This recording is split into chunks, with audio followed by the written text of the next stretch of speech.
Pakistan has been indulging in this terrorism for many years, and there has been many questions that why don't you speak to them? Why don't you talk to them?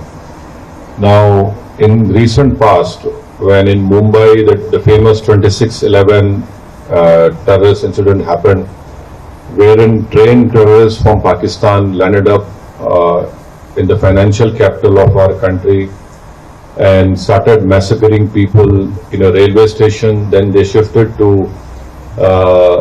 5-star hotels, and then they started massacring people over there. So fortunately for us, because of the bravery of the Mumbai police, one terrorist was caught alive. His name was Ajmal Kasab.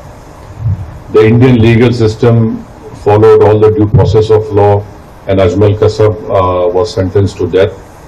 And Ajmal Kasab revealed many things. Our agencies were capable enough to record the audio conversations which a terrorist group sitting in Pakistan were having with terrorists who were killing Indians in 5-star hotels.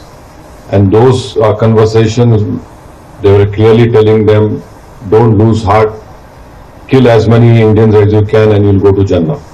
This was the conversations that were recorded.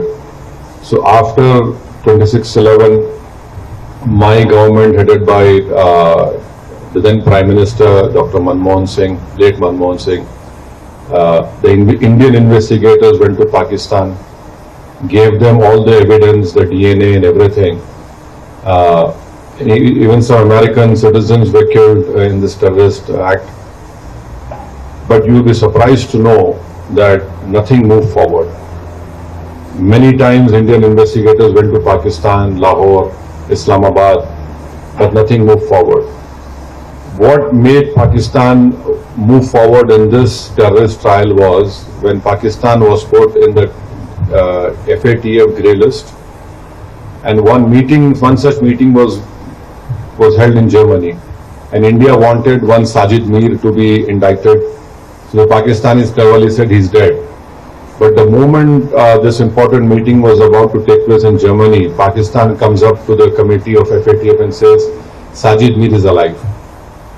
So can you imagine a country which was saying he's dead, suddenly he is alive, and then the Pakistani government says that our courts have convicted him for some 5-10 years. But the main culprits of 26/11 are still scot-free.